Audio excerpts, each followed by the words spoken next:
जय हिंद दोस्तों, मैं हूं प्रभात। पीसीएस शिक्षा के मंच पे आप तमाम अभ्यर्थियों का हार्दिक अभिनंदन है। और आज जैसा कि आप समझ रहे हैं, रविवार का दिन है और ये वीक समाप्त हो चुका है। तो इस वीकली न्यूज़ में हम आपके लिए लेकर आए हैं इस पूरे सप्ताह में उठे हुए वो इम्पोर्टेंट मुद्दे जो आपके परीक्षा के दृष्टिकोण से काफ़ी इम्पोर्टेंट है और आगामी आने वाले परीक्षा में ये इसका हिस्सा भी बन सकता है। तो आइए चलते हैं सेशन में, देखते हैं वो कौन सा मुद्दा है जो खास आपके परीक्षा का हिस्सा बन सकता है। सेशन में आगे बढ़ने से पहले आप सभी को याद करा दें कि यदि आपने चैनल को सब्सक्राइब नहीं किया है तो चैनल को जरूर सब्सक्राइब कर लें, ताकि इस तरह की इंपॉर्टेंट अपडेट आप सभी को लगातार मिलता रहे। तो आइए चलते हैं सेशन में, देखते हैं मुद्दे को। तो इस सप्ताह जो सबसे बड़ा मुद्दा रहा वो मुद्दा रहा नारी शक्ति वंदन अधिनियम 2026। जैसा कि आप समझते हैं, यदि आप न्यूज़पेपर को फॉलो कर रहे हैं तो आपने निश्चित रूप से पढ़ा होगा कि सरकार ने अभी हाल फिलहाल में ही संसद के विशेष सत्र को बुलाया था और इस विशेष सत्र का जो सबसे बड़ा उद्देश्य था वो उद्देश्य था इस नारी शक्ति वंदन अधिनियम 2026 और परिसीमन विधेयक 2026 को पास करवाना। परंतु यह विधेयक पास नहीं हो सका और इसलिए ये पूरे सप्ताह आप देखेंगे न्यूज़ में छाया रहा। तो आइए चलते हैं, देखते हैं क्या हुआ है इस पूरे नारी शक्ति वंदन अधिनियम 2026 के अंतर्गत। तो इससे पहले कि हम नारी शक्ति वंदन अधिनियम 2026 को देखें, उससे पहले हम लोगों को निश्चित रूप से इस अधिनियम के पास हुए आज 2 वर्ष हो चुके हैं। तो सितंबर 2023 को इसे पारित किया गया था। तो पहले उसे देख लेते हैं और फिर उसके बाद हम पूरे इस मुद्दे की चर्चा करेंगे। तो आइए सबसे पहले देखते हैं, हम चलते हैं 106 मतलब 106 कॉन्स्टिट्यूशनल अमेंडमेंट 2023। तो यहाँ जो मैं रेफरेंस ले रहा हूँ वो सरकार के द्वारा जो भारत का राजपत्र आप देख रहे हैं, गजट नोटिफिकेशन जो सरकार ने रिलीज किया था 106 संविधान संशोधन के ऊपर। तो आप देख पा रहे हैं यहाँ इस गजट नोटिफिकेशन को 12 जनवरी 2024 को गवर्नमेंट ऑफ इंडिया के द्वारा जारी किया गया था। पहले इसके बारे में हम लोग समझते हैं, फिर हम समझेंगे पूरे मुद्दे को। तो जैसा आप देख पा रहे हैं, संविधान 106वां संशोधन अधिनियम 2023 28 सितंबर 2023 को इसे राष्ट्रपति के द्वारा मंजूरी मिल गई थी और यह बिल जो है एक अधिनियम के रूप में पारित हुआ 2023 में। तो इस अधिनियम के क्या क्या प्रावधान हैं, इस प्रावधान को समझने के बाद ही अभी जो नारी शक्ति वंदन अधिनियम 2026 अभी सरकार के द्वारा लाई गई थी उसके प्रावधानों को आप समझ पाएंगे। तो आप देख पा रहे हैं यहाँ भारत के संविधान का और संशोधन करने के लिए अधिनियम। तो यहाँ पे बताया जा रहा है कि भारत गणराज्य के 74वें वर्ष अर्थात 2023 की बात हो रही है में संसद द्वारा निम्नलिखित रूप में यह अधिनियमित हो। इस अधिनियम का संक्षिप्त नाम संविधान 106वां संशोधन अधिनियम 2023 है। तो इसे स्पष्ट किया जा रहा है कि इसे किस नाम से जाना जा रहा है। तो 106वां संविधान संशोधन अधिनियम 2023 यह उस तारीख को प्रवृत्त होगा जो केंद्रीय सरकार राजपत्र में अधिसूचना द्वारा नियत करे। तो आप देखें कि 2023 में इस बिल को पारित जरूर किया गया था, लेकिन यह प्रभावी कब से होगा इसके बारे में चर्चा नहीं किया गया था। और आप देख पा रहे हैं कि यहाँ बताया जा रहा है कि यह उस तारीख को प्रवृत्त होगा जो केंद्रीय सरकार राजपत्र में अधिसूचना द्वारा नियत करे। इस बात को आप याद रखेंगे। तो इसके अंदर क्या क्या प्रावधान किए गए, कहाँ कहाँ संशोधन किए गए, उससे देखिए। तो संविधान के अनुच्छेद 239 क जो बेसिकली किसके लिए है, यूटी के लिए है, कि खंड 2 में उपखंड ख के पश्चात निम्नलिखित खंड अंतः स्थापित किए जाएंगे। मतलब दिल्ली राष्ट्रीय राजधानी राज्य क्षेत्र की विधानसभा में महिलाओं के लिए स्थान आरक्षित किए जाएंगे। तो यह जो अधिनियम है आर्टिकल नंबर 239 अल्फा अल्फा ए जो है, यहाँ पे इस अधिनियम के अंतर्गत आप देखेंगे कि संशोधन किया जा रहा है। मतलब यह यूटी के अंदर भी लागू होगा, जैसा कि आप देख पा रहे हैं। फिर आगे यह अधिनियम कहता है कि संविधान के अनुच्छेद 330 के पश्चात निम्नलिखित अनुच्छेद अंतः स्थापित किए जाएंगे। 330 क का फर्स्ट पहला खंड है, लोकसभा में महिलाओं के लिए स्थान आरक्षित किए जाएंगे। तो आप देखिए यहाँ पे कि इस संशोधन के द्वारा सबसे पहला जो अमेंडमेंट आया 239 अल्फा अल्फा मतलब ए 239 क में आया। इसके द्वारा यूटी के अंतर्गत 1/3 सीटें जो हैं वो जो विधानसभा होगा वहाँ पे आरक्षित रहेंगी। उसके बाद आर्टिकल 330 ए क का जो पहला खंड है और दूसरा खंड है उसके द्वारा बताया गया कि लोकसभा के अंतर्गत महिलाओं के लिए 1/3 सीट, लगभग 1/3 मतलब 33% के बराबर जो सीटें हैं वो आरक्षित होंगी। अनुसूचित या अनुसूचित जनजातियां, इस बात को भी याद रखेंगे, से संबंधित महिलाओं के लिए भी आरक्षित किए जाएंगे। तो ये जो क्लॉज है ये एससी या एसटी इन दोनों के लिए लागू होगा। आगे चलते हैं। उसके बाद यहाँ बताया जा रहा है अनुच्छेद 332 के बारे में। तो 332 में कहा जा रहा है कि प्रत्येक राज्य की विधानसभा में महिलाओं के लिए स्थान आरक्षित किए जाएंगे। तो आप देखें यहाँ पे जो अमेंडमेंट किया गया यहाँ पे 106वें संविधान संशोधन 2023 के द्वारा, उसमें यह बताया गया कि पहला तो चीज़ ये है कि महिलाओं के लिए जो है वो 1/3 सीट कहाँ कहाँ आरक्षित होगी। तो आर्टिकल 239 अल्फा के अनुसार ये यूटी में, जो यूटी है खासकर दिल्ली के लिए, 330 अल्फा के अनुसार आप देखेंगे कि लोकसभा में एससी और एसटी के लिए आरक्षित किया जाएगा। और आर्टिकल 332 ए के अंतर्गत ये बताया जा रहा है कि राज्य के विधानसभा के अंतर्गत भी महिलाओं के लिए आप देखेंगे कि 1/3 सीट अर्थात 33% के आसपास की सीटें जो हैं वो संरक्षित कर दी जाएंगी। तो ये 6वां संविधान, और इसी को नाम दिया गया था नारी शक्ति वंदन अधिनियम, चूंकि महिलाओं के सम्मान की बात है। यदि आप वैश्विक स्तर पर देखेंगे तो आज के समय में भी पूरे विश्व में महिलाओं की जनसंख्या कितनी है, तो लगभग 50% है। और इस 50% में जो रिप्रेजेंटेशन है हमारे लोकतंत्र में, अधिकांशतः जो लोकतांत्रिक देश हैं वहाँ महिलाओं का जो रिप्रेजेंटेशन है लगभग 20% से कम है। और भारत में तो ये प्रतिशत और भी ज़्यादा कम है, केवल 14 से 15% ही महिलाओं को आप देखेंगे जो हमारा विधायिका है वहाँ पे। हालांकि अभी तक सरकारों ने जो प्रयास किया है उनके अनुसार जो हमारा लोकल गवर्नमेंट है, लोकल बडीज है, जैसे आप पंचायत देखेंगे वहाँ पे बिहार जैसे राज्यों ने तो 50% तक सीटें जो है वो आरक्षित कर दी हुई हैं। तो इन सारे चीज़ों को लागू करने के लिए जैसा कि मैंने बताया कि वहाँ एक डेट का जिक्र किया गया है। उस डेट में ये बताया गया है कि इस सरकार जब चाहेगी तब से ये प्रवृत्त होगी। आगे देखिए यहाँ पे संविधान के अनुच्छेद 334 के अंतर्गत यह बताया गया कि इस भाग या भाग 8 के पूर्वगामी उपबंधों में अंतरिष्ट किसी बात के होते हुए भी लोकसभा, किसी राज्य की विधानसभा और दिल्ली राष्ट्रीय राजधानी राज्य क्षेत्र की विधानसभा में महिलाओं के लिए स्थानों के आरक्षण से संबंधित संविधान के उपबंध संविधान 106वां संशोधन अधिनियम के प्रारंभ के पश्चात, अब इस लाइन को पढ़िए, पहली जनगणना के सुसंगत आंकड़ों को प्रकाशित किए जाने के पश्चात ही इस प्रयोजन के लिए परिसीमन कार्य के पश्चात ही प्रभावी होंगे। इसके ऐसे प्रारंभ से 15 वर्ष की अवधि का अवसान होने पर प्रभावी नहीं रहेंगे। मोस्ट ये इंपॉर्टेंट ये क्लॉज है। यहाँ ये बताया गया आर्टिकल नंबर 334 के अंतर्गत कि अभी तक जो भी हम लोगों ने बात देखा, चाहे वो दिल्ली यूटी के लिए हो, चाहे वो लोकसभा में हो, चाहे राज्य के विधानसभाओं में हो, यहाँ पे 1/3 सीटें जो हैं वो तभी प्रभावी होंगी। पहला कि इसमें इसके पारित होने के बाद जो भी जनसंख्या, जो भी जनगणना होगा उस जनगणना को बेस माना जाएगा। तो जैसा कि आप समझते हैं 2023 में जब ये विधेयक को लाया गया था उस समय 2021 में ही हमारा 2011 के बाद जो जनगणना हमारी होने वाली थी 2021 में हुई थी, लेकिन कोरोना के कारण इसे स्थगित कर दिया गया और अब ये जनगणना क्या होगा 2027 में कंप्लीट होगा। पहला चीज़ तो ये है। दूसरा चीज़ ये कह रहा है कि इसको तभी लागू किया जाएगा जब परिसीमन का कार्य जो है वो संपन्न हो जाए। तो अभी तक आपको पता है कि भारत में कुल मिला के 4 बार जो है परिसीमन हो चुका है, लेकिन अब यहाँ पे इस विधेयक को लागू करने के लिए आपको पता है कि परिसीमन भी कराना पड़ेगा। तो सरकार अब यहाँ पे, अब आपको यहाँ पे समझ में आएगी सरकार अब क्या करना चाह रही है। क्योंकि 2023 में तो इसे कर दिया गया और इस हिसाब से आप देखेंगे कि 2024 में लोकसभा का इलेक्शन था, 2024 का लोकसभा का इलेक्शन तो समाप्त हो चुका है। अब अगला जो इलेक्शन है 2029 है और इसके जो आंकड़े आएंगे जनगणना के वो 2027 के बाद आएंगे और इसके बाद परिसीमन का कार्य होगा और परिसीमन के कार्य होने के बाद इसे लागू करना था। इसके हिसाब से आप देखेंगे तो ये पूरा अधिनियम जो है वो 2034 से ही प्रभावी होता। लेकिन सरकार अब इस बात को कह रही थी कि साहब ऐसा है कि हम इस अधिनियम को अभी तुरंत ही लागू करना चाहते हैं और इसी के लिए सरकार आप देखेंगे कि अब यहाँ से सरकार अब काम करना शुरू कर रही है। यहाँ जो मैं रेफरेंस ले रहा हूँ वो रेफरेंस है 15 से लेकर 19 तक का, 15 अप्रैल से लेकर 19 अप्रैल तक का लगातार जो इसके ऊपर डेवलपमेंट हुए हैं उसका मैं रेफरेंस ले रहा हूं। तो दैनिक जागरण का ये कटिंग है और आप देख पा रहे हैं बुधवार के दिन 15 अप्रैल का ये न्यूज़पेपर है। अब जरा देखिए यहाँ पे क्या बताया जा रहा है कि परिसीमन के बाद लोकसभा में होंगे 850 सदस्य।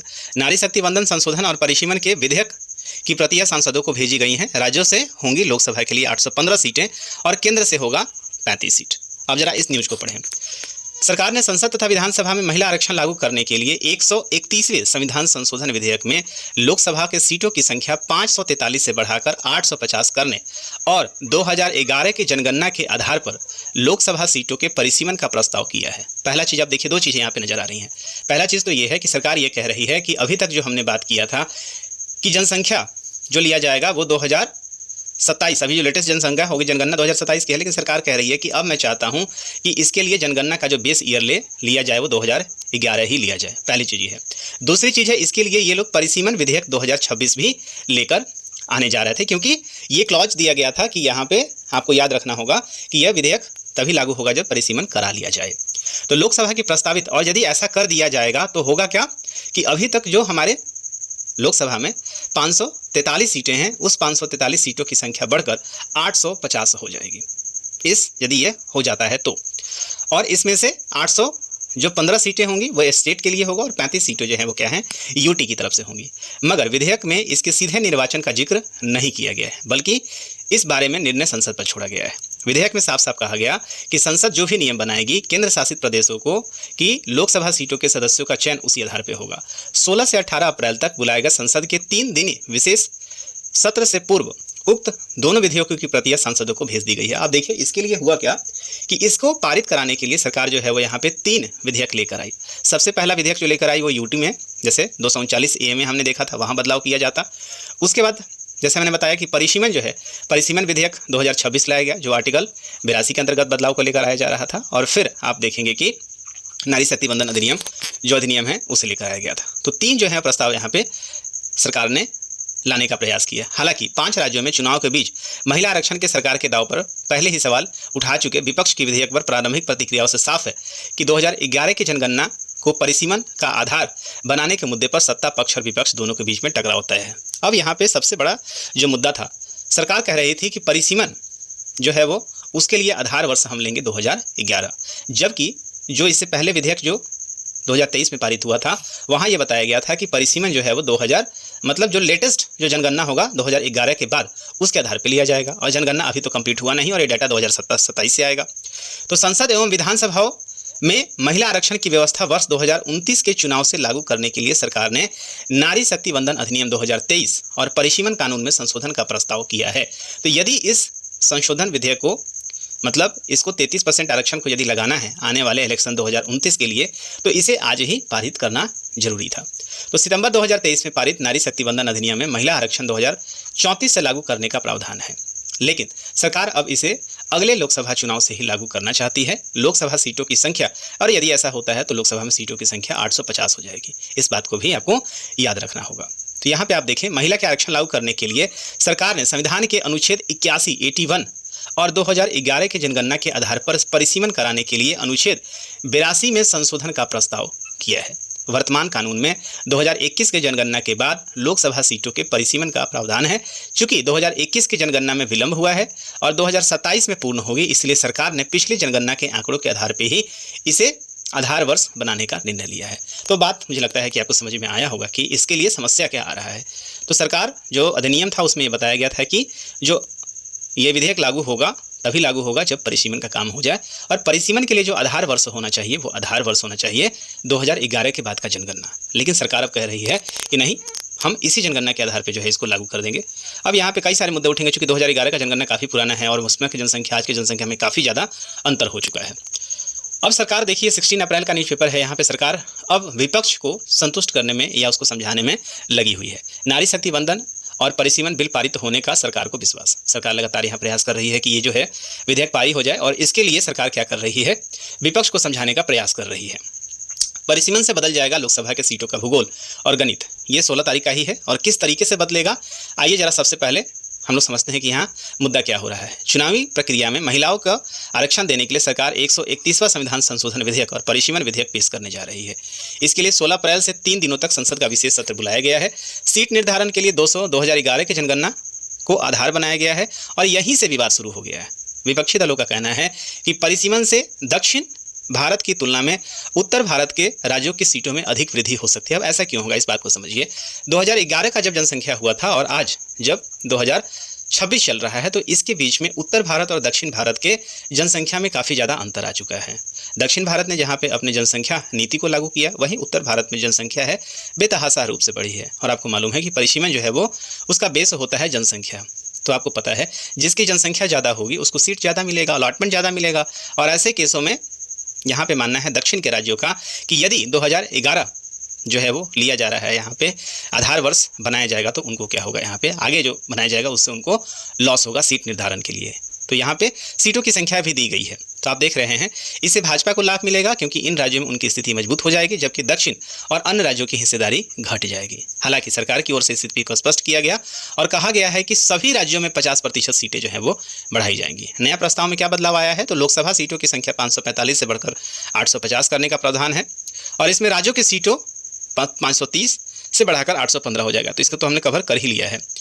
तीसरा बदलाव 1976 से लागू उस सुरक्षा प्रावधानों को हटाने से जुड़ा है जो जनसंख्या नियंत्रण वाले राज्यों को राजनीतिक नुकसान से बचाता है। अब जरा समझिए कि यदि सरकार परिसीमन के विपक्ष के ऐतराज, जो विपक्ष कह रही थी कि हम इसको नहीं लाना चाहते हैं, उसके कारण क्या क्या हैं, ये सबसे ज़्यादा इंपॉर्टेंट है। चूंकि यह बिल जो है वो पास नहीं हो चुका, तो इसके लिए जो नहीं पास होने के कारण है वो ज़्यादा इंपॉर्टेंट हो गए हैं। तो परिसीमन का आधार 2011 की जनगणना नहीं बल्कि 2027 की जनगणना हो। जो विपक्ष कह रही है कि जब लिखा हुआ है 2011 के बाद का, तो आप 2011 को क्यों ले रहे हैं, 2027 का लीजिए। जनसंख्या के आधार पर परिसीमन से दक्षिण भारत के राज्यों की लोकसभा में संख्या और ताकत घट जाएगी, क्योंकि वहाँ पे जनसंख्या घट चुकी है। समानुपातिक फार्मूले से भी राज्यों में 50% सीटें बढ़ाने के फार्मूले से भी दक्षिण, पूर्वी तथा पश्चिम के छोटे राज्यों के हितों को नुकसान पहुंचेगा, जबकि उत्तर प्रदेश, बिहार, राजस्थान, मध्य प्रदेश जैसे राज्यों के मुकाबले तुलनात्मक रूप से उनके केंद्र में ताकत घटेगी। तो ये आप देख रहे हैं, कुछ सीटों का यहाँ पे आगे आंकड़ा भी दिया गया है। केंद्र में राजनीति में दक्षिण राज्यों का प्रतिनिधित्व कमजोर होगा। बकौल चिदम्बरम सभी दक्षिण राज्य जिनका प्रतिनिधित्व अभी 24.3% है, परिसीमन के बाद उसका प्रतिनिधित्व केवल 20.7% ही रह जाएगा। तो ये सबसे बड़ा है। और यहाँ पे एक आंकड़ा देखिए आप कि वर्तमान में सीटें कितने हैं कर्नाटक की, 28। कुल सीटों की हिस्सेदारी यहाँ पे 5.15% है। परिसीमन के बाद ये सीटें जो बढ़ेंगी वो 42 होगा, लेकिन आप देखें हिस्सेदारी वही है। केरल में सीटें जो हैं 20 से 30 हो जाएंगी। तो इस तरह से सारे स्टेट का यहाँ पे डाटा दिया गया है, लेकिन ये बताने का प्रयास जो विपक्ष का आरोप है, वहाँ विपक्ष कह रही है कि इसके कारण हमारा समस्या जो है वो हमारा समस्या बढ़ेगा, क्योंकि दक्षिण का जो है प्रतिनिधित्व अभी कम हो जाएगा। ये 18 अप्रैल का है, आपको पता है। तो 18/17 को ही इसे लोकसभा में रखा गया था और विपक्ष के अड़ंगे से गिरा महिला आरक्षण संबंधी बिल लोकसभा में 2/3 बहुमत के अभाव में नहीं पारित हो सका संविधान संशोधन विधेयक। तो आप समझ पा रहे हैं, यहाँ जो बताने का प्रयास किया कि सरकार इस मुद्दे को लेकर आई, पहले विपक्ष को समझाने का प्रयास किया, लेकिन ऐसा हुआ नहीं। तो आप देखेंगे कि यहाँ पे जब वोटिंग हुआ तो कुल वोटिंग आप देखेंगे कि समर्थन में सरकार यहाँ पे कुल 528 सांसदों में से लोग कैसे रहे हैं, तो आपको पता है कि संख्या जो है 543 का है। जिस दिन ये वोटिंग हुआ उस दिन 528 जो लोग हैं वो उपस्थित रहे हैं। समर्थन में जो वोट पड़े 298 और विरोध में जो वोट पड़े हैं 230 पड़े हैं। और चूंकि इसको पारित कराने के लिए विशेष बहुमत की जरूरत थी, अर्थात 352 की जरूरत थी, तो 352 के बदले सरकार जो है वो 298 ही यहाँ पे जुटा पाई। और परिणाम यह हुआ कि यह जो संशोधन विधेयक था, 131वां संविधान संशोधन जो था, ये पारित नहीं हो सका। तो ये पूरा का पूरा अभी तक का कहानी है। इसके बाद आप देखेंगे कि बहुत सारे जो हैं वो अभी ये राजनीतिक रंग पकड़ेगा, लेकिन परीक्षा के दृष्टिकोण से हमारे लिए सबसे इंपॉर्टेंट यही है कि ये विपक्ष जो है अब ये टर्न डाउन हो चुका है और कारण जो है मैंने आपको यहाँ पे बता दिया गया है। उसके बाद जनसंख्या के आधार पर परिसीमन हुआ तो घट जाएंगी दक्षिण की सीटें। तो विपक्ष के अपने अपने तर्क हैं। संघीय ढांचे संविधान पर हमले की साजिश का था बिल प्रियंका। तो इस तरह से आप देखेंगे कि ये बिल जो है नारी शक्ति संशोधन जो बिल है ये पारित नहीं हो सका, क्योंकि उसके लिए जो विशेष जो वोटिंग की ज़रूरत थी वो नहीं मिल पाया है। तो मुझे उम्मीद है कि आप अभी तक जो भी डिस्कशन हुआ उसके माध्यम से आप इस विधेयक को समझ पाए होंगे और जो परीक्षा के दृष्टिकोण से जो भी फैक्ट्स जरूरी हैं उसे आप नोट भी कर लिए होंगे। तो इस सेशन में इतना ही। हम आपसे मिलेंगे अगले सेशन में कुछ इंपॉर्टेंट अपडेट के साथ। तब तक दीजिए मुझे विदा। यदि आपने चैनल को सब्सक्राइब नहीं किया है तो चैनल को भी जरूर सब्सक्राइब कर लें। सो साइनिंग ऑफ, दिस इज प्रभात। जय हिंद।